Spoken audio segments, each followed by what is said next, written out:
Good morning my dear students. ठीक है, तो हमने मोल कंसेप्ट चालू कर रखा था। ठीक है, मोल कंसेप्ट के अंदर हमने 5 लेक्चर कंप्लीट कर चुके थे। आज है लेक्चर नंबर अपना है 6। ठीक है, 6 नंबर लेक्चर के अंदर हमने 5 नंबर लेक्चर के अंदर लास्ट में हमने किया था percentage composition of the compound के बारे में पढ़ा था। ठीक है, तो आज हमारे पास में है वो है empirical formula and molecular formula. ठीक है, तो सबसे पहले तो आपको समझना पड़ेगा फॉर्मूला क्या चीज होती है ना। तो पहले आपके पास में फॉर्मूला है ना। अब फॉर्मूला की बात करें तो ये है group of element, group of atoms, group of atoms को हम फॉर्मूला बोलते हैं। जैसे अगर आपके पास में बोला जाए तो H2O है, ठीक है, यहां पर H2O2 है, ठीक है, CO2 है, ठीक है। ये वेरियस एग्जांपल्स है आपके पास में जो आपके फॉर्मूलाज को रिप्रेजेंट करते हैं। ठीक है, यहां पर आपके पास में CH2O है, ठीक है, यहां पर आपके पास में C6H12O6 है, ठीक है। तो ये आपके पास में क्या है, फॉर्मूला है। अब ये फॉर्मूला दो तरीके का हो सकता है। कैसे हो सकता है, ठीक है, ध्यान से देखो इधर। एक तो है आपके पास में सिंपल रेशियो, जिसमें जो एटम्स है उनके नंबर है वो सिंपल रेशियो में है ना, होल नंबर रेशियो के अंदर है, किसमें, होल नंबर रेशियो में। और कोई कोई ऐसा है जिसके अंदर होल नंबर रेशियो ना होके क्या है आपके पास में सिंपल रेशियो नहीं है प्रेजेंट। ठीक है, उसमें क्या है, एग्जैक्ट नंबर ऑफ क्या है, एटम्स प्रेजेंट है। तो इसके हिसाब से दो प्रकार के हो गए। ठीक है, अब क्या है इसके अंदर अगर मैं देखूं तो ये है कार्बन की रेशियो 6 रेशियो 12 रेशियो 6 है, यानी कार्बन हाइड्रोजन और ऑक्सीजन का रेशियो अगर देखा जाए तो ये आपके पास में क्या है 6:12:6 है। ठीक है, ये होल नंबर रेशियो नहीं है। ठीक है, अगर होल नंबर रेशियो करूं तो यहां पर आ जाएगा 1:2:1 आएगा। तो इस फॉर्मूला को मैं यहां पर ये भी लिख सकता हूं, CH2O लिख सकता हूं, ये आपके पास में आ जाएगा। ठीक है, तो ये आपके पास में फॉर्मूला अलग होता है और ये वाला फॉर्मूला क्या है आपके पास में अलग है। ठीक है, तो इस हिसाब से दो टाइप के आपके पास में केमिकल फॉर्मूलाज को डिफाइन किया गया है। ठीक है, एक है आपके पास में फॉर्मूले हम दो तरीके से अब पढ़ते हैं केमिस्ट्री के अंदर। एक होता है इंपेरिकल फॉर्मूला, ठीक है, और दूसरा होता है आपके पास में कौन सा, दूसरा होता है आपके पास में molecular formula.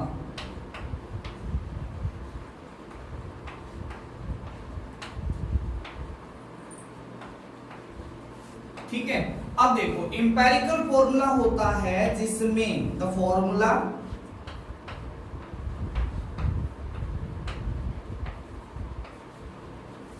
which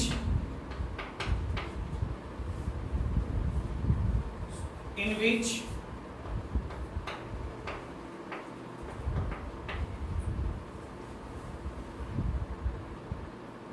simple whole number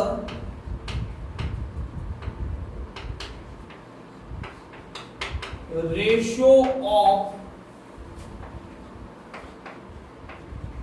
atoms of element is present,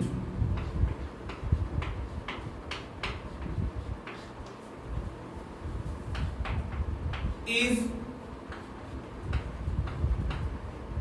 known as empirical formula. Empirical formula को शॉर्ट फॉर्म में लिखते हैं EF से, है ना, EF से डिनोट करते हैं। जैसे अगर मैं बात करता हूं इंपेरिकल फॉर्मूला ऑफ ये H2O2 लगा देना है ना। ठीक है, अगर मैं इंपेरिकल फॉर्मूला ऑफ एग्जांपल के तौर पे लिख रहा हूं, इंपेरिकल फॉर्मूला ऑफ ग्लूकोज, ठीक है, तो ये आपके पास में आएगा H2O। ठीक है, तो पहला एग्जांपल हो गया। ठीक है, दूसरा आपके पास में एग्जांपल हो गया एम्पेरिकल फॉर्मूला ऑफ, आपके पास में आ जाएगा हाइड्रोजन पेरोक्साइड।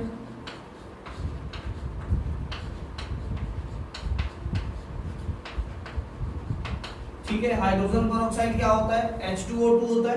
बट ये तो आपके पास में सिंपल रेशियो में ना हो कि आपके पास में क्या है, एग्जैक्ट रेशियो में है। ठीक है, तो यहाँ पर अगर हाइड्रोजन रेशियो ऑक्सीजन देखा जाए तो ये 2:2 है। अगर सिंपल होल नंबर रेशियो देखा जाए तो ये क्या आ जाएगा, 1:1 आ जाएगा।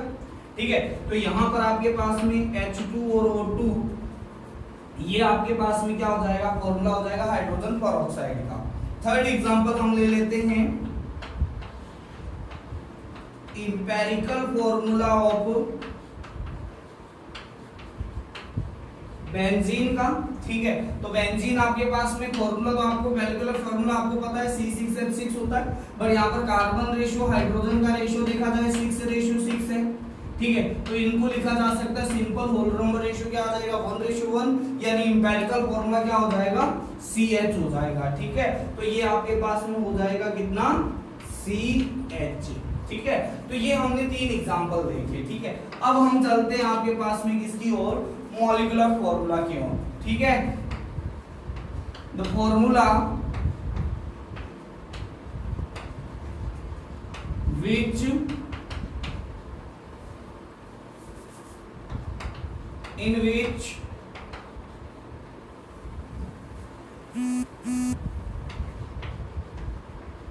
exact number of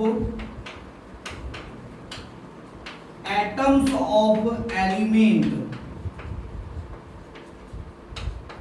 is denoted, ठीक है, is molecular formula।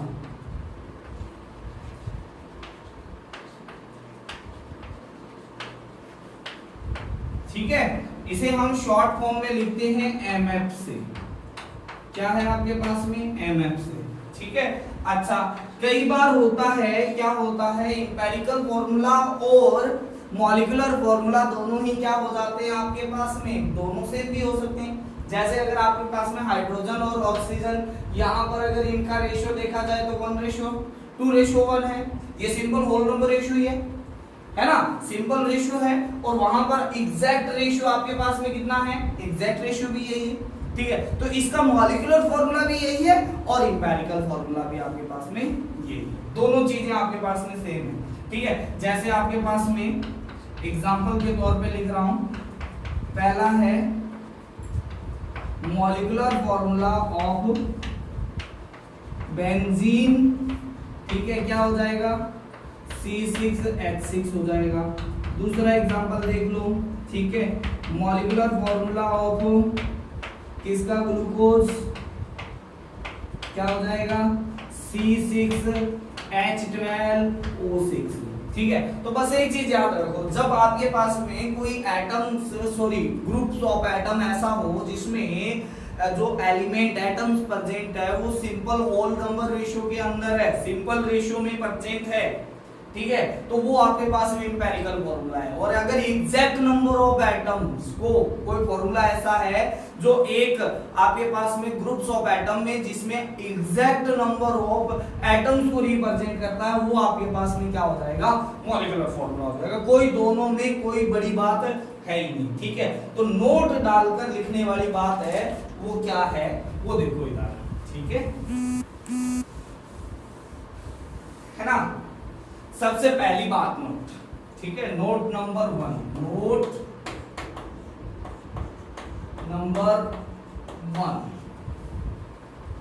है ना, नोट डालो। ठीक है, नंबर 1 नंबर लिखना है, empirical formula of may be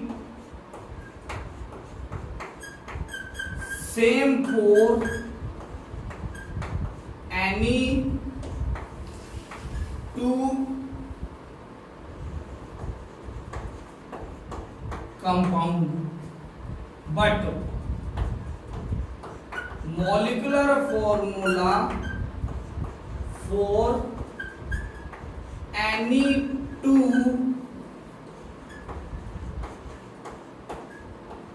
compound is always different। ये चीज ध्यान में रखनी है। इंपेरिकल फॉर्मूला सेम हो भी सकता है बट कभी भी मॉलिक्यूलर फॉर्मूला सेम नहीं हो सकता। एग्जांपल के तौर पे आप लोगों को देखो यहां पर, ठीक है, इंपेरिकल फॉर्मूला ऑफ ग्लूकोज, ठीक है, तो इंपेरिकल फॉर्मूला ऑफ ग्लूकोज कितना होता है आपके पास में, देखो ग्लूकोज का मॉलिक्यूलर फॉर्मूला क्या हो जाएगा, मॉलिक्यूलर फॉर्मूला अगर मैं बात करता हूं, ठीक है, और यहां पर बात करता हूं इंपेरिकल फॉर्मूले की, ठीक है, इंपेरिकल फॉर्मूला तो ग्लूकोज का C6H12O6 हो गया, ठीक है, तो 6:12:6 का सिंपल रेशियो क्या आएगा 1:2:1, ठीक है, तो इंपेरिकल फॉर्मूला कितना हो जाएगा आपके पास में CH2O, यहां पर है ग्लूकोज, है ना। दूसरा हम लेते हैं एसिटिक एसिड, है ना, क्या लेते हैं acetic acid,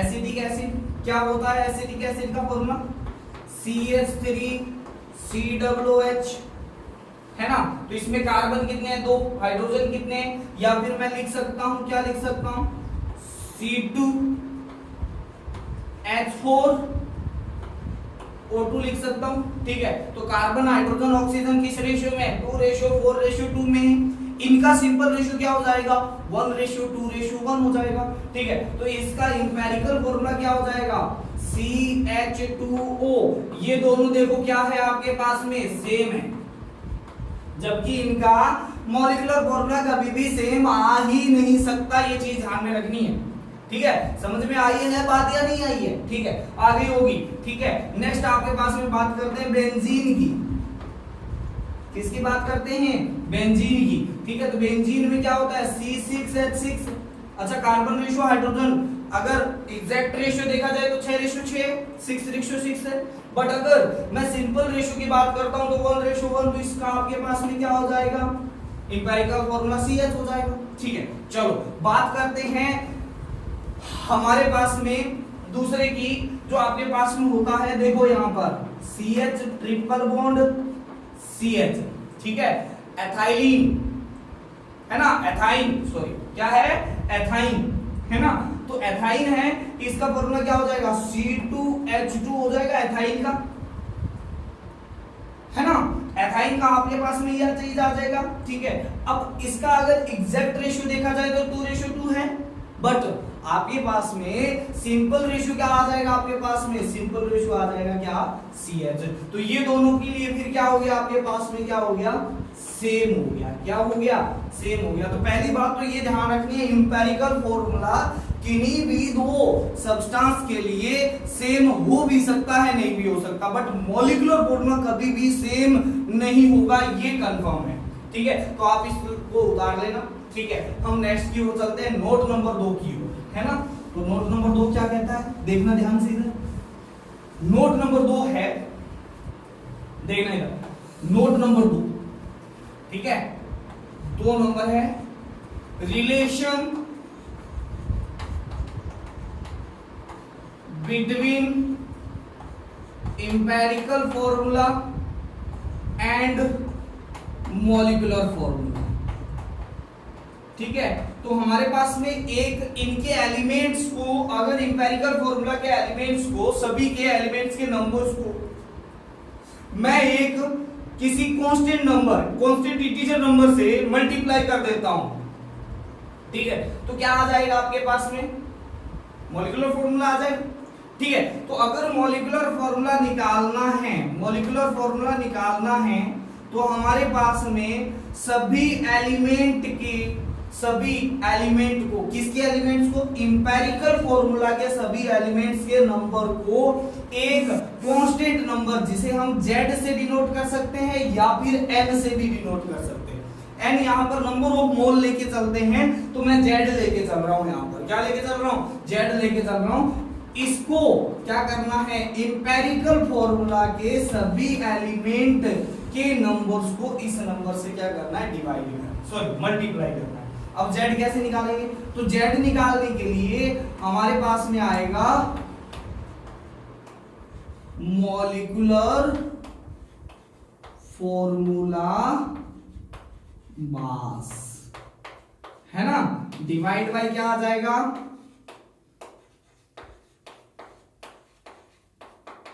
empirical formula mass.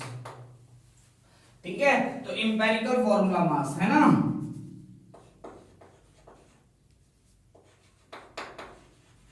ठीक है, तो ये चीज आ जाएगी। ठीक है, शॉर्ट फॉर्म में हम लिख सकते हैं z is equal to molecular formula mass divide by क्या आ जाएगा, इंपेरिकल फॉर्मूला मास। ठीक है, तो ये दो नोट्स है आपके पास में। ठीक है, चलो हम नेक्स्ट करते हैं, आपके पास में क्वेश्चन करते हैं अपने पास में। ठीक है, तो क्वेश्चन क्या कहता है, ठीक है, ध्यान से देखना इधर।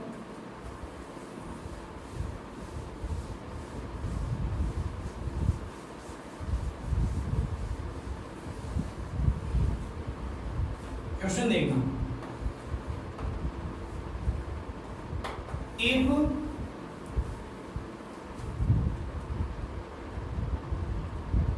a compound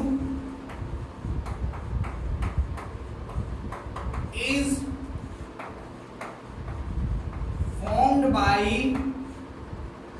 hydrogen and oxygen, है ना, हाइड्रोजन एंड ऑक्सीजन।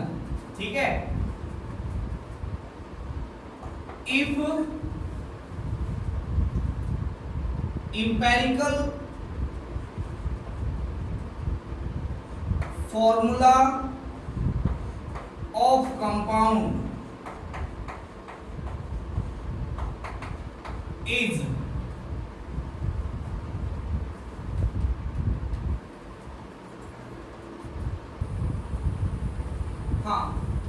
ऐसा लिखना, टू कंपाउंड, है ना, form by carbon and hydrogen, carbon and hydrogen, है ना। If empirical formula of compounds are,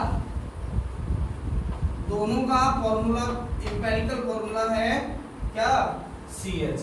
ठीक है, एंड, है ना, and molecular formula mass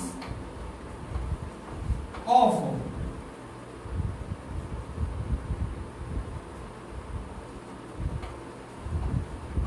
compound 1 is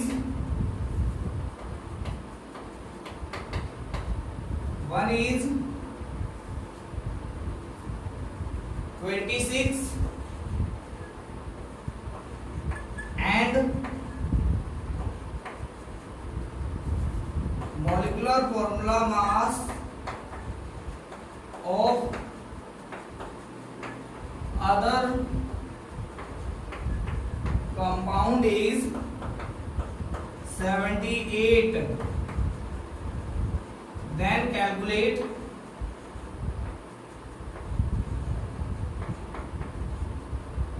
molecular formula of both।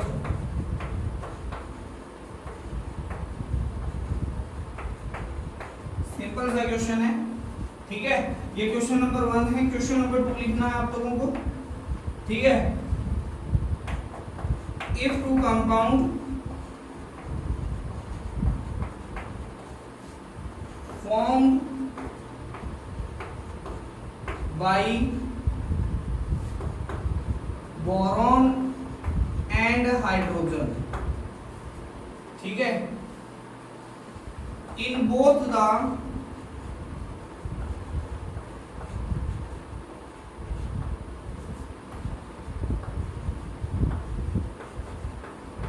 compound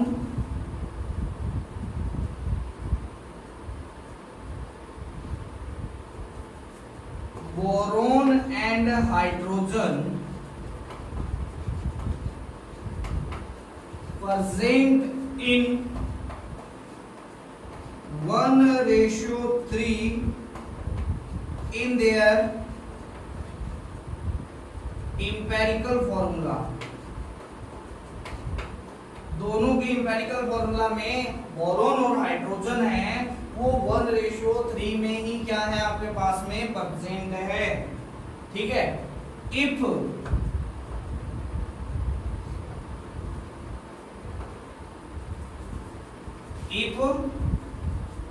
molecular formula mass of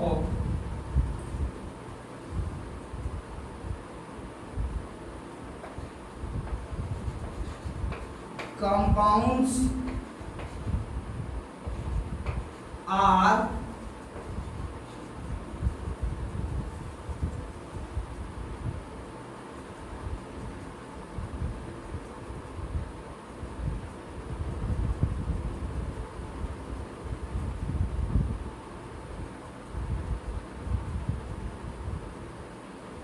(14 and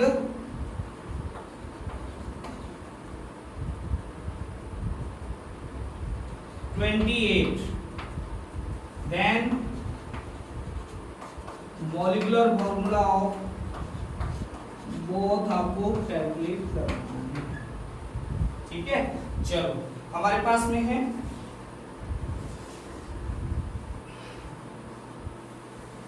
असल में आप लोगों ने कर लिया होगा, आसान आसान से क्वेश्चन थे बिल्कुल ही। ठीक है, तो देखो यहाँ पर क्वेश्चन क्या कहता है। पहला क्वेश्चन कहता है कार्बन एंड हाइड्रोजन है। ठीक है, तो कार्बन और हाइड्रोजन है, कार्बन एंड हाइड्रोजन है।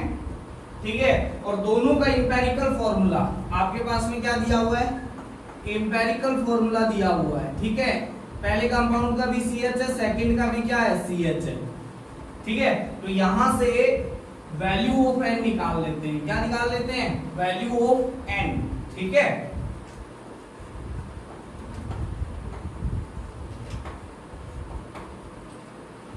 n या फिर हम z से भी रिप्रेजेंट कर सकते हैं। ठीक है, तो z क्या होता है आपके पास में, ये होता है molecular formula mass divide by क्या होता है, एम्पिरिकल फॉर्मूला मास। ठीक है, तो एम्पिरिकल फॉर्मूला मास कितना आ जाएगा, 12 और 1 13। ठीक है, पहले कंपाउंड का मॉलिक्यूलर फॉर्मूला मास दिया हुआ है 26 डिवाइड बाय कितना आ जाएगा, ये आ जाएगा 13, तो ये आ जाएगा आपके पास में कितना 2। ठीक है, तो इसका मॉलिक्यूलर फॉर्मूला कितना आ जाएगा आपके पास में, मॉलिक्यूलर फॉर्मूला निकालने के लिए जो एलिमेंट है उनके नंबर्स को इसके क्या कर देते हैं, इस कांस्टेंट नंबर से क्या कर देते हैं, मल्टीप्लाई कर देते हैं। ठीक है, तो इसका मॉलिक्यूलर फॉर्मूला आ जाएगा आपके पास में C2H2। ठीक है, ये आपके पास में क्या हो गया, आंसर आ गया। ठीक है, इसी टाइप से आपके पास में यहां पर Z निकाल लो, ये आ जाएगा मॉलिक्यूलर फॉर्मूला मास कितना है आपके पास में, दूसरे का 78 डिवाइड बाई क्या हो जाएगा आपके पास में, एम्पिरिकल फॉर्मूला मास कितना हो जाएगा 13, तो ये आ जाएगा 6। ठीक है, तो ये आपके पास में आ गया 6, तो यहाँ पर आएगा C6H6। इसका नाम होता है बेंजीन, है ना, और ये है आपके पास में एसिटिलीन।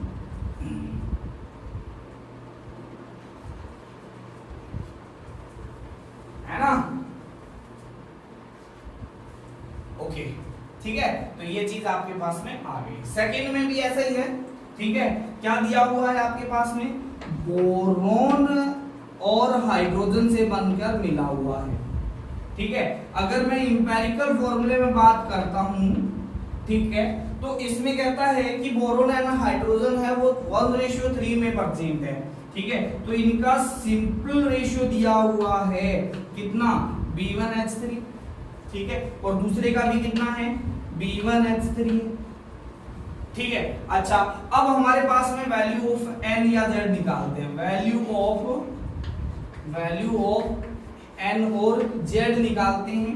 ठीक है, तो z की वैल्यू आ जाती है molecular formula mass divide by क्या आ जाता है, एम्पिरिकल फॉर्मूला मास। ठीक है, तो मॉलिक्यूलर फॉर्मूला मास कितना है, पहले का कितना है, पहले का दिया हुआ है 14, तो 14 डिवाइड बाई इसका कितना हो जाएगा, इसका भी कितना आ जाएगा 14 ही आ जाएगा, डिवाइड बाई कितना आ जाएगा 14। ठीक है, तो n और z की वैल्यू क्या आ गई 1 आ गई, तो इसका मॉलिक्यूलर फॉर्मूला भी क्या हो जाएगा सेम BH3। ठीक है, अच्छा हमारे पास में z है वो हमेशा क्या रहेगा, ठीक है यहाँ पर देखो, यहाँ पर आएगा मॉलिक्यूलर फॉर्मूला मास दिया हुआ है 28 डिवाइड बाई कितना है 14, इसके लिए 2 आ गया तो ये आ जाएगा B2H6। ये डाई बोरेन है, ये बोरेन है ना। ठीक है, तो इस तरीके से आप क्या कर सकते हो, इनको निकाल सकते हो। ठीक है, तो हमारे पास में ये चीज पढ़ने के बाद में नोट नंबर आता है 3, है ना। नोट नंबर 2 कर चुके थे, नोट नंबर 3 देखो यहाँ पर। ठीक है, नोट नंबर 3 देखो यहाँ पर,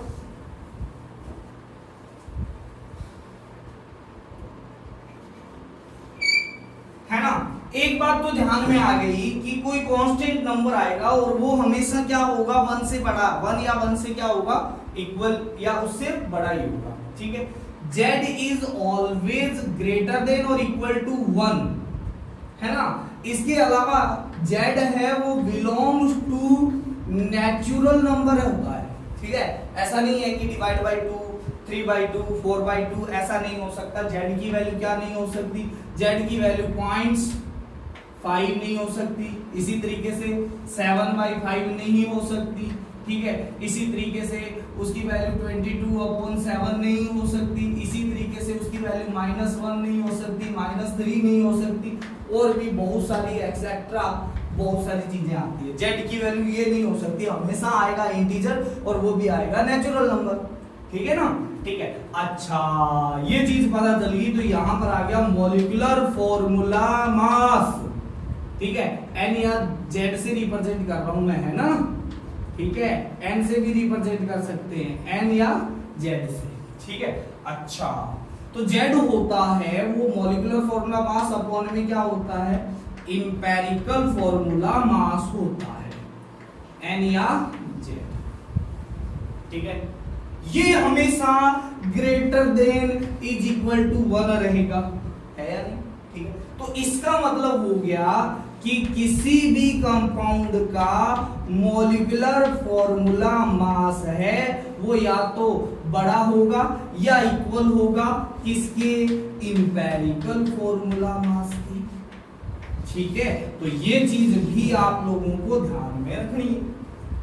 सिंपल है या नहीं है। ठीक है, तो ये चीजों को ध्यान में रखना है। इसका एग्जांपल बता देता हूं मैं, एग्जांपल देखना यहां पर।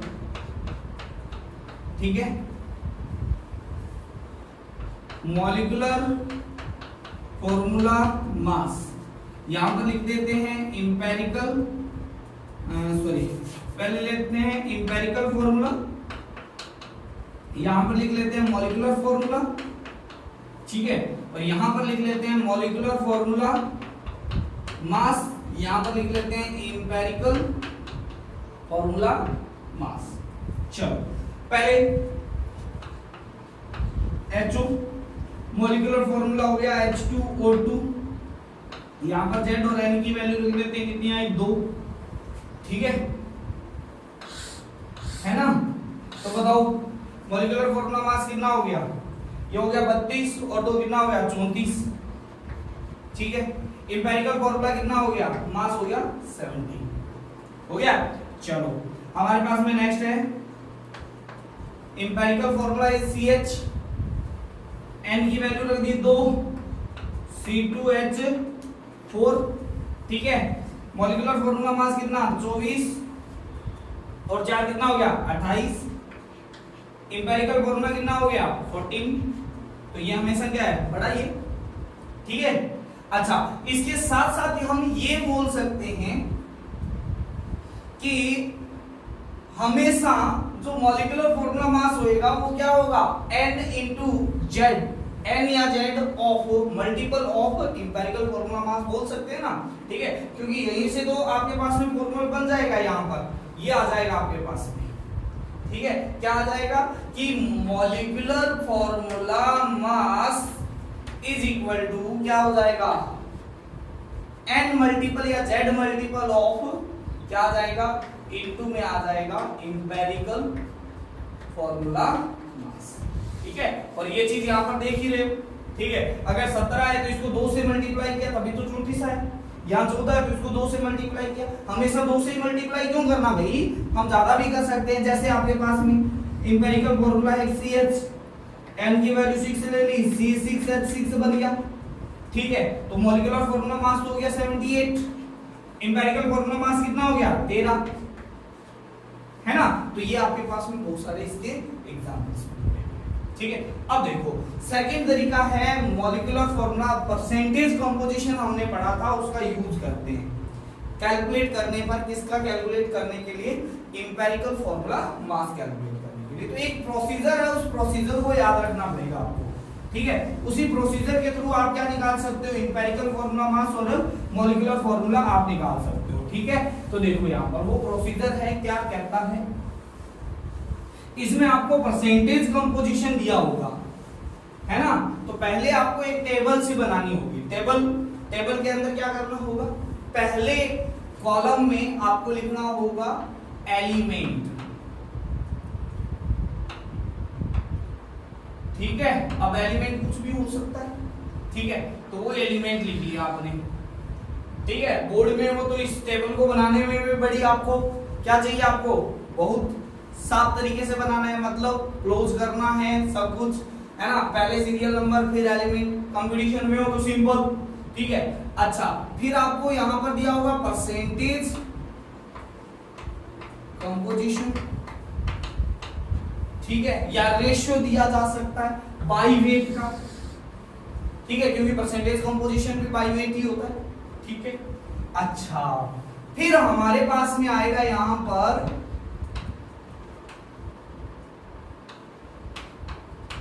Relative number of element. वो कैसे निकालेंगे, ठीक है। अच्छा, इसके बाद में आप है ना यहां पर एलिमेंट, यहां पर उसका एक और कॉलम बना लेना, क्या निकाल लेना, एटॉमिक मास का, जो आपके पास में एलिमेंट है उसका एटॉमिक मास, ठीक है। तो इसको निकालने के लिए उसका परसेंटेज, जैसे इस एलिमेंट का है, इस एलिमेंट का परसेंटेज दे दिया, मान लिया x परसेंटेज, इसका एटॉमिक वेट दे दिया y है, एलिमेंट मान दिया m है, ठीक है। तो यहां पर निकालने के लिए परसेंटेज अपॉन में क्या आ जाएगा, एटॉमिक मास निकालना पड़ेगा, ठीक है। तो जैसे x अपॉन में क्या आ जाएगा, y आ जाएगा, ठीक है। इस कॉलम को इस कॉलम से डिवाइड करना, ठीक है। चलो बात करते हैं नेक्स्ट। ये तो रिलेटिव नंबर ऑफ एलिमेंट आ गया, ठीक है। यहां पर आ जाएगा सिंपल,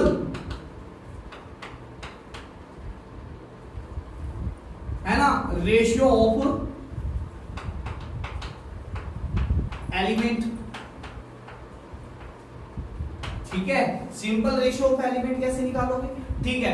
ये जो चीज आई है परसेंटेज अपॉन में एटॉमिक मास, ये चीज आई है ना आपके पास में, इसको इसमें कॉलम में जो सबसे लोवेस्ट होगा, क्या होगा, lowest, smallest value,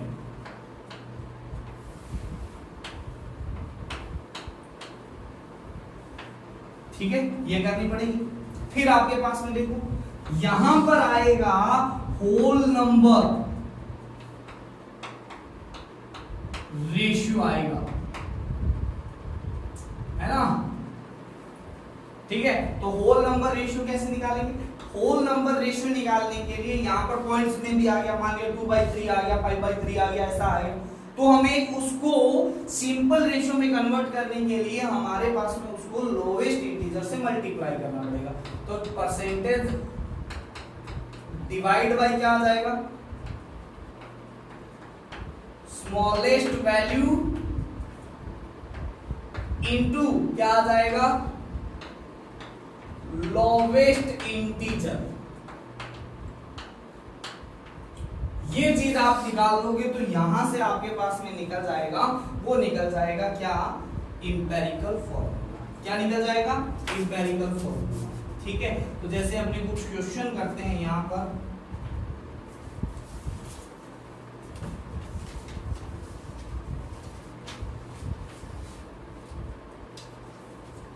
relative number of moles लिख लेना यहां पर, है ना, मोल्स, ठीक है। सिंपल नंबर ऑफ मोल्स, है ना, एलिमेंट की जगह मोल्स लिख लेना, ठीक है। ये simplest whole number ratio.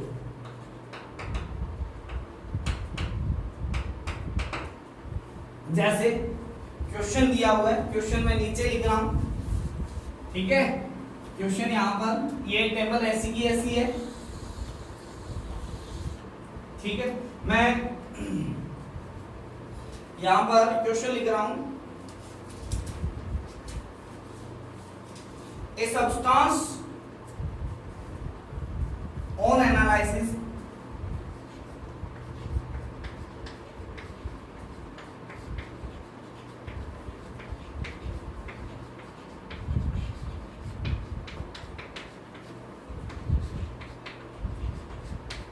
gives the following percentage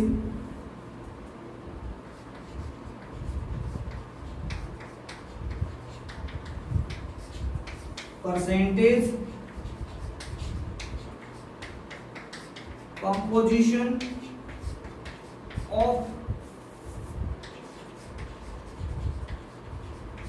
element. क्या है? सोडियम है, उसकी परसेंटेज कंपोजिशन दे दी है 43.4%, ठीक है।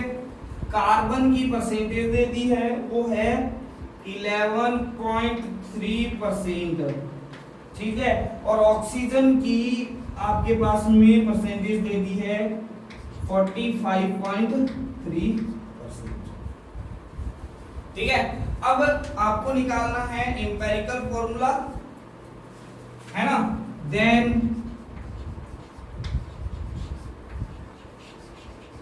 Calculate empirical formula of compound,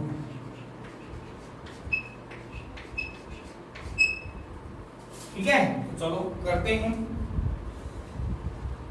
सबसे पहले एलिमेंट, कौन कौन से एलिमेंट है? सोडियम है, कार्बन है, ऑक्सीजन है। इसका एटॉमिक मास 23, 12 और इसका होता है 16, है ना।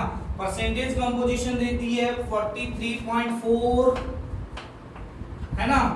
ये दी हुई है 11.3 और ये दिया हुआ है 45.3, ये दिया हुआ है आपके पास, ठीक है। अब आपके पास में यहां पर वैल्यू निकालनी है, ठीक है। क्या वैल्यू निकालनी है? इसको इससे डिवाइड करना है। 43.4 डिवाइड बाई 23, ये आपके पास दिया हुआ है। यहां से वैल्यू आपको कैलकुलेट करनी है। यहां पर करना है 11.3 डिवाइड बाई 12, यहां पर करना है 45.3 डिवाइड बाई क्या करना है 16, ठीक है। तो ये आपके पास में करोगे तो ये आएगा 1.88, ये आएगा 0.94 और ये आएगा आपके पास में कितना 2.83। अब एक बात बताओ यहां पर कि इनमें से छोटा कौन सा है? तो दिस इज द स्मॉलेस्ट, है ना, स्मॉलेस्ट वैल्यू। तो सभी को इससे क्या कर देना है? डिवाइड करना है। यानी इसको भी इससे डिवाइड करना है, इसको भी इससे डिवाइड करना है और इसको भी इससे डिवाइड करना है। तो क्या करना है आपको? 1.88 डिवाइड बाई 94, ठीक है। तो इसको अगर करके देखोगे आप लोग, करके देखना, ठीक है। अब इसको करोगे 0.94 सॉरी 0.94 आएगा डिवाइड बाई 0.94, है ना। यहां पर आएगा 2.83 डिवाइड बाई क्या आएगा 0.94, ठीक है। अब देखो पॉइंट से पॉइंट गया, ठीक है। अगर मैं इसको जस्ट डबल करता हूं तो यही चीज आती है, ठीक है। तो ये आ गई आपके पास में वैल्यू आ गई 2, ठीक है। ये वैल्यू आ गई 1, ठीक है। इसको इससे डिवाइड करोगे तो सेम नहीं आएगा, ठीक है। अब देखो यहां पर इसमें पॉइंट से पॉइंट गया, ठीक है। तो ये आपके पास में 3 पर जाएगा, है ना। 94 इंटू 3 करोगे तो 282 आएगा, 282 आएगा, बट यहाँ पर तो 283 है, ठीक है, तो ये आ जाएगा 3.01 ऐसा कुछ आएगा, है ना। बट इस वन की ज्यादा हमें क्या नहीं करनी है, कैलकुलेशन नहीं करनी है ना, ठीक है। क्यों क्यों देखो आपके पास में, ठीक है, अगर मैं टोटल परसेंटेज कैलकुलेट करता हूं तो यहां पर आपके पास में 100% नहीं होता है, ठीक है, कितना होता है आपके पास में, ये देखो 4 3 और 3, ठीक है, 4 3 और 3, ठीक है, तो ये थोड़ा सा क्या आएगा, ऊपर नीचे आएगा, तो ये ऊपर से आ रहा है, ठीक है, तो हम इसको 3 ले लेंगे, ठीक है। तो अगर मैं सिंपल रेशियो से मल्टीप्लाई करता हूं तो लोएस्ट इंटीजर की वैल्यू यहां पर कितनी आ जाएगी, 1 आ जाएगी, ठीक है, क्योंकि सारे क्या है, इंटीजर ही है, ठीक है, तो ये आ जाएगा 2 × 1 = क्या आ जाएगा आपके पास में, 2 आ जाएगा, 1 × 1 भी क्या आ जाएगा, 2 आ जाएगा, और 3 × 1 भी कितना आ जाएगा, 3 आ जाएगा। तो देखो यहाँ पर सोडियम, इंपेरिकल फॉर्मूला क्या हो जाएगा, इंपेरिकल फॉर्मूला देखो, सोडियम से बना हुआ है, कार्बन से बना हुआ है और ऑक्सीजन से बना हुआ है, ठीक है, तो Na की वैल्यू कितनी आ गई, 2, C की वैल्यू कितनी आ गई, Na2, है ना, ये बनाएगा, है ना, C1, ठीक है, और O की वैल्यू कितनी आ गई, 3, तो इंपेरिकल फॉर्मूला हो गया Na2CO, हो जाएगा नहीं हो जाएगा, सिंपल है, आपके पास में कोई मुश्किल नहीं, ठीक है। नेक्स्ट क्वेश्चन करते हैं अपना, एक और क्वेश्चन करते हैं, हाँ क्वेश्चन है, मैं रफ कर रहा हूं इसको, ठीक है, क्वेश्चन रफ कर रहा हूं, यहां पर क्वेश्चन लिखता हूं, क्वेश्चन क्या है,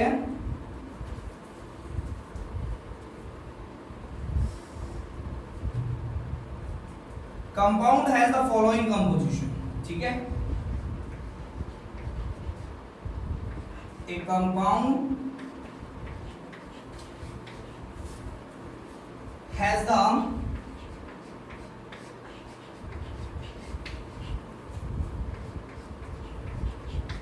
following composition, ठीक है, क्या क्या दिया हुआ है, मैग्नीशियम दिया हुआ है, कितना दिया हुआ है, 9.76%, ठीक है, सल्फर दिया हुआ है, कितना दिया हुआ है, 13.01%, ठीक है, अच्छा, ऑक्सीजन दिया हुआ है, कितना दिया हुआ है, 26.01%, ठीक है, और वाटर ऑफ क्रिस्टलाइन, ठीक है, ये H2O है, वाटर ऑफ क्रिस्टलाइन, ठीक है, H2O है ना, वो दिया हुआ है आपके पास में, कितना परसेंट है, 51.22%, ठीक है।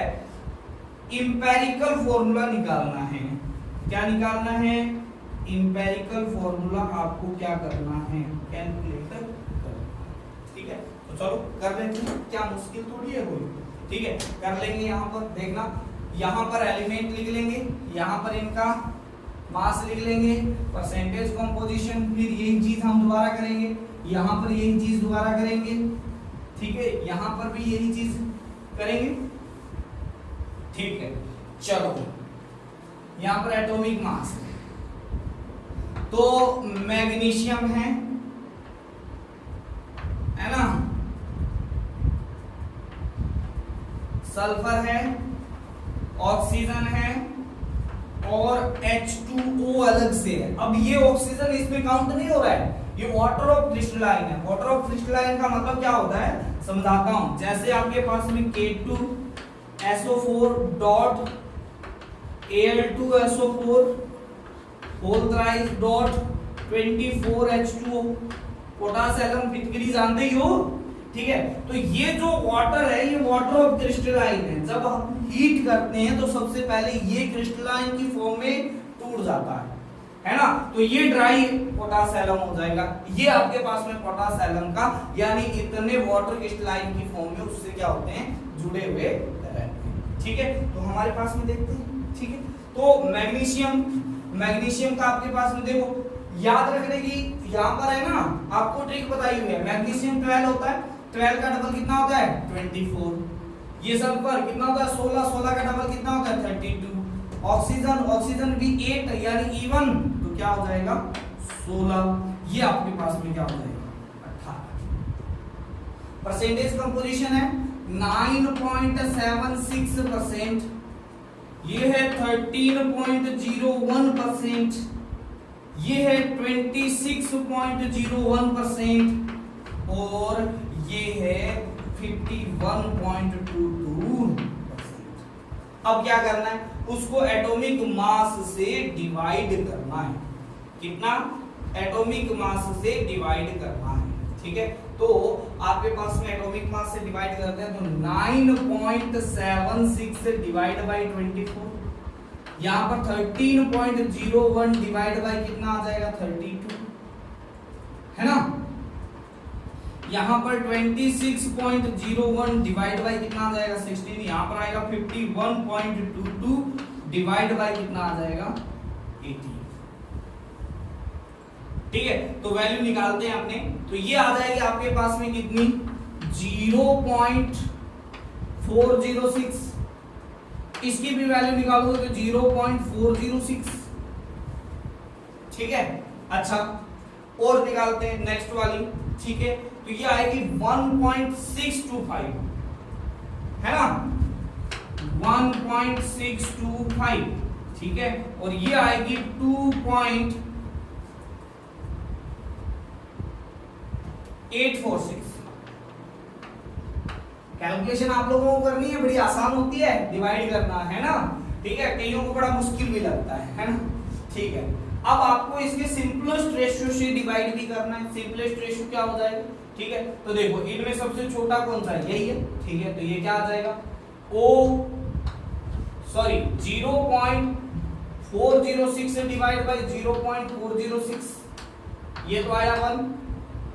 ये भी कितना आएगा 0.406 डिवाइड बाई 0.406, ये भी कितना आएगा 1, है ना।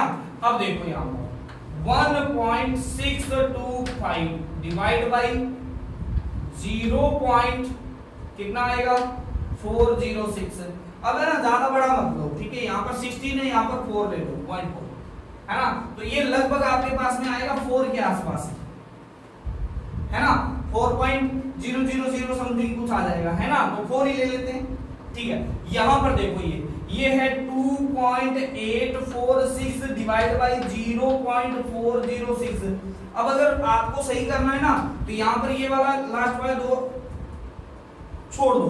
ठीक है, ये आएगा 2.86 डिवाइड बाई 0.4, पॉइंट से पॉइंट गया 28/4 बन गया। कितना आएगा आपके पास में, कितना आएगा बताओ मेरे को 7, है या नहीं?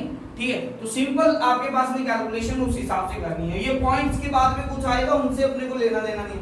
अच्छा, सारे सिंपल रेशियो में ही है, तो लोवेस्ट इंटीजर की वैल्यू यहां पर फिर से क्या हो गई 1, 1 into 1, 1 into 1, 4 into 1, और यहां पर आ जाएगा आपके पास में क्या, ये आ जाएगा 7 into 1। ठीक है, अब देखो इंपेरिकल फॉर्मूला, इंपेरिकल फॉर्मूला। ठीक है, तो Mg है, S है, ऑक्सीजन है, और साथ में क्या है H2O है। ठीक है, तो Mg कितना आया 1 आया। ठीक है, 1 लिखने की जरूरत नहीं। S कितना आया 1 आया। ठीक है, ये 1, ये भी 1, ये 4, ये 7, ये आ गया 4। अब 7 ऐसे नहीं लगाना, अगर क्रिस्टलाइन वाटर है तो हमेशा इसके आगे लगता है। तो दिस इज MgSO4.7H2, इसका क्या हो जाएगा एम्पिरिकल फॉर्मूला।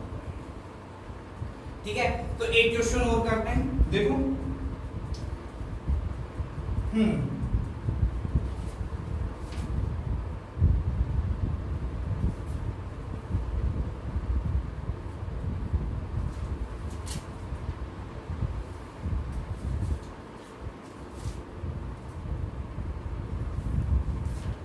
हाँ, एक क्वेश्चन और कर लेते हैं।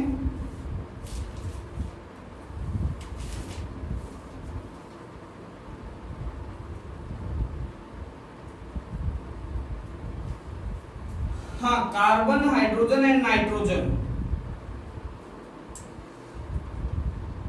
कंटेन वेट रेशियो, है ना।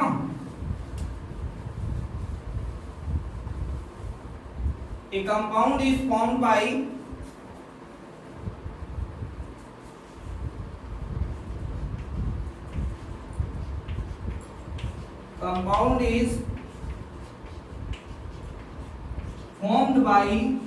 carbon, hydrogen and nitrogen and their weight ratio R। क्या क्या दिया हुआ है आपके पास में, ये दिया हुआ 9:1:3.5, 9:1:3.5, है ना। अच्छा, ये दिया हुआ है कि molecular formula mass is 108, if molecular formula mass is 108, then क्या हो जाएगा, आपको निकालना है मॉलिक्यूलर फॉर्मूला। तो मॉलिक्यूलर फॉर्मूला निकालने के लिए एम्पिरिकल फॉर्मूला चाहिए, क्योंकि मॉलिक्यूलर फॉर्मूला मास दे दिया तो n या z की वैल्यू निकालनी पड़ेगी। मॉलिक्यूलर फॉर्मूला मास अपॉन में क्या करेंगे, एम्पिरिकल फॉर्मूला मास करके ना, ठीक है। तो निकाल लेते हैं, यहाँ पर क्या मुश्किल थोड़ी है अपने लिए, ठीक है। तो कौन कौन से कंपाउंड है, ठीक है, फिर इनको परसेंटेज रेशियो से डिवाइड करना है, ठीक है। फिर आपके पास में रिलेटिव रेशियो, सिंपल रेशियो निकाल लेना है, और फिर आपके पास में सिंपलेस्ट होल नंबर रेशियो निकाल लेना है। ये 9:1 में है, ठीक है। तो क्या क्या है, कार्बन है, हाइड्रोजन है, नाइट्रोजन है, ठीक है। इसका एटॉमिक मास 12 होता है, इसका 1 होता है, और इसका कितना होता है, 14 होता है, ठीक है। परसेंटेज कंपोजिशन आपके पास में वेट रेशियो दे दिया, बात एक ही है, 9:1:3.5, ठीक है। अब देखो 3.5 को मैं लिख सकता हूँ 7/2 भी लिख सकता हूँ, ठीक है। अब ये तो चीज दी हुई थी, अब हमें निकालना है, ठीक है। तो निकालना है, तो देखो यहाँ पर तो ये आ जाएगा 9 डिवाइड बाई 12, ये आ जाएगा 1/1, ये आ जाएगा आपके पास में कितना 7/2 डिवाइड बाई कितना आ जाएगा 14, है ना। तो इसकी वैल्यू निकाल लेते हैं, तो ये आया 3/4, है ना। क्या आया 0.75, ये आया 1, और ये आया, ये गया इससे कितने से 2 से, ठीक है। तो 1/4 मतलब 0.25, डिवाइड ही करना है सिंपल, ठीक है। तो डिवाइड करना है, तो क्या आ जाएगा 0.75 डिवाइड बाई छोटा कौन सा है सबसे, ये है, तो यहाँ पर 0.25, ये 1 डिवाइड बाई 0.25, ये 0.25 डिवाइड बाई 0.25, ठीक है। तो ये तो आ गया आपके पास में 3, ये आ गया 4, है ना। 100 डिवाइड बाई 25 कर दो, और ये आ जाएगा आपके पास में 1, ठीक है। अच्छा, ये भी सिंपल में है, तो आपके पास में क्या आ जाएगा, लोएस्ट इंटीजर 1, 4, 1 into 1, तो ये आ गया 3, 4, 1, ठीक है। तो एम्पिरिकल फॉर्मूला आ गया यहां से C3H4N, ये आ गया। अच्छा, N की या Z की वैल्यू क्या निकाल लोगे आपके पास में, ठीक है। तो वो आएगा मॉलिक्यूलर फॉर्मूला मास, ठीक है। तो यहां से आ जाएगा एम्पिरिकल फॉर्मूला मास, कितना आ जाएगा 12 × 3 प्लस 4 × 1 प्लस में कितना आ जाएगा 14 × 1, ठीक है। तो ये आ गया आपके पास में टोटल कितना आ गया बताओ, ये आ गया 36, 40, है ना, 54, ठीक है। तो N या Z की वैल्यू कितनी आ जाएगी, molecular formula mass divide by empirical formula mass. Molecular formula मास 108 है, ये 54 है, और ये आ जाएगा वैल्यू इसकी 2 आ जाएगी, ठीक है। तो मॉलिक्यूलर फॉर्मूला क्या आ जाएगा, ये आ जाएगा सभी को 2 से मल्टीप्लाई, C6 H8 N2 आ जाएगा, सिंपल। ठीक है, ओके, ठीक है।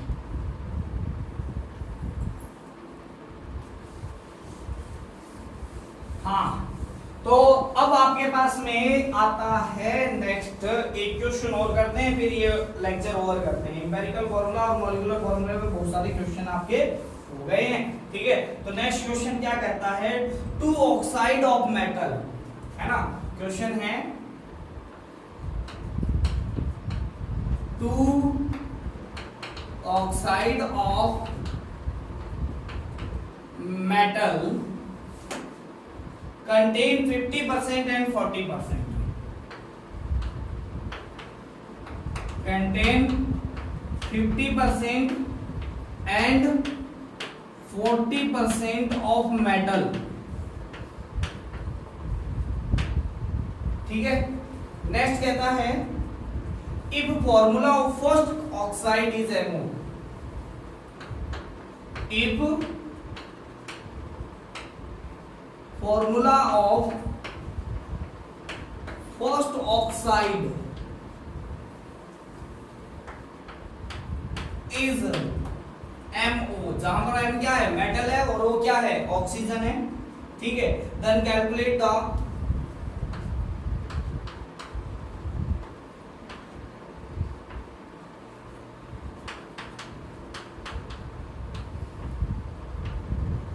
फॉर्मूला ऑफ सेकेंड ऑक्साइड,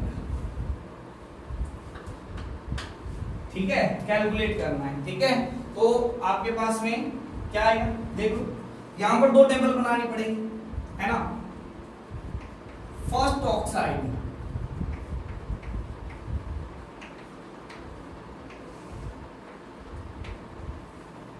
क्या है, देखना, मेटल है और ऑक्सीजन है, ये 2 गए एलिमेंट,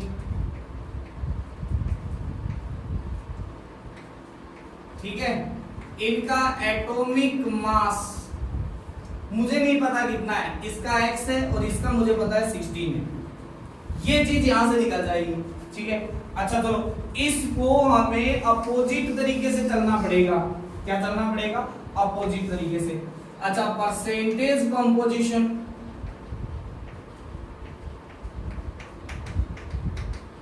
कितनी आ जाएगी, इसमें है 50%, ठीक है। तो ऑक्सीजन भी कितना हो जाएगा, 50%, क्योंकि मेटल ऑक्साइड में तो मेटल और ऑक्साइड 2 ही होते हैं, ऑक्सीजन 2 ही होते हैं, ठीक है। फिर आपके पास में आ जाएगा, आपके पास में रिलेटिव होल नंबर, तो परसेंटेज अपॉन में क्या करना है, एटॉमिक मास करना है, मैं दोबारा पूरा नहीं लिख रहा हूं, ठीक है। तो ये आएगा 50 अपॉन में क्या आ जाएगा x, यहां पर कितना आ जाएगा 50 अपॉन में कितना आ जाएगा 16, ठीक है। अच्छा, अब हमारे पास में है, देखना ध्यान से इधर, अगर दोनों 50-50% है और इनका जो होल नंबर रेशियो वो 1:1 है, तो ये भी 1:1 ही आएगा, ठीक है। इसका मतलब चाहे मैं इसको इससे डिवाइड करूं चाहे इसको इससे डिवाइड करूं, ठीक है। यानी अगर मैं सिंपल रेशियो निकालता हूं, ठीक है, तो चाहे इसको इससे डिवाइड करूं चाहे इसको इससे डिवाइड करूं, हमारे पास में दोनों ही 1 ही आएगा। तो 50/x डिवाइड बाई 50/x, ठीक है, ये चीज ध्यान में रखनी है। यहां पर आएगा 50/x डिवाइड बाई 50 में क्या आ जाएगा, क्या आ जाएगा, सॉरी 16 अपॉन में क्या आ जाएगा x, ठीक है। और ये 1 तभी आएगा जब x की वैल्यू कितनी होगी, 16 होगी, ठीक है। तो यहां से वैल्यू आ गई, क्या आ गई, ठीक है। मुझे पता है 50/x इज इक्वल टू क्या हो गया, 15/16, तभी तो ये 1 आएगा। और ये दिया हुआ है हमारे पास में, क्योंकि मेटल ऑक्साइड का फॉर्मूला दिया हुआ है MO, यानी ये 1 है ये भी 1 है ना, ठीक है। तो x की वैल्यू आ गई आपके पास में कितनी, 60 आ गई। तो सेकंड ऑक्साइड के लिए अब निकालना बहुत आसान हो गया, ठीक है। तो M और O ठीक है। अब यहाँ पर एटॉमिक मास आ गया, कितना आ गया यहाँ पर, ये भी 16, ये भी 16 है ना, ठीक है। अच्छा परसेंटेज कंपोजिशन, परसेंटेज कंपोजिशन कितनी आ जाएगी, ठीक है। तो परसेंटेज कंपोजिशन इसमें 40% मेटल है तो 60% क्या हो जाएगा, ऑक्सीजन हो जाएगा, ठीक है। नेक्स्ट आ जाएगा परसेंटेज अपॉन में क्या करना पड़ेगा, एटॉमिक मास करना पड़ेगा, ठीक है। तो ये आ जाएगा 40 अपॉन में क्या आ जाएगा 16, यहाँ पर आएगा 60 अपॉन में क्या आएगा 16। अब देखो कौन सा कम है, तो यही वाला कम है, ठीक है। तो लोवेस्ट वैल्यू से डिवाइड करना पड़ेगा, परसेंटेज अपॉन में एटॉमिक मास डिवाइड बाय क्या आएगा, लोवेस्ट वैल्यू ऑब्टेन, ठीक है। तो यही वाली सबसे कम होगी तो 40 अपॉन में क्या आएगा 16 डिवाइड बाय 40 अपॉन में 16, तो ये तो आएगा 1। यहां पर देख लो 60 अपॉन में 16 डिवाइड बाय 40 अपॉन में क्या आएगा 16, 16 से 16 0 से 0 3/2 यानी 1.5 यानी 3/2।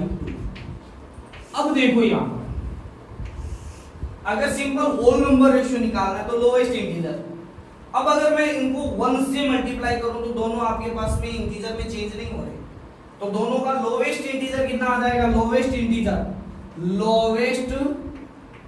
इंटीजर की वैल्यू है 2, तो 1 into 2 और 3/2 into में क्या करना पड़ेगा 2, ठीक है। तो यहाँ पर लोवेस्ट इंटीजर आ गया, ये तो ये आया 2, ये आया कितना 3 आ गया, ठीक है। तो अब आपके पास में empirical formula of second oxide कितना आ जाएगा N2O, बस, ठीक है। तो okay, have a nice day.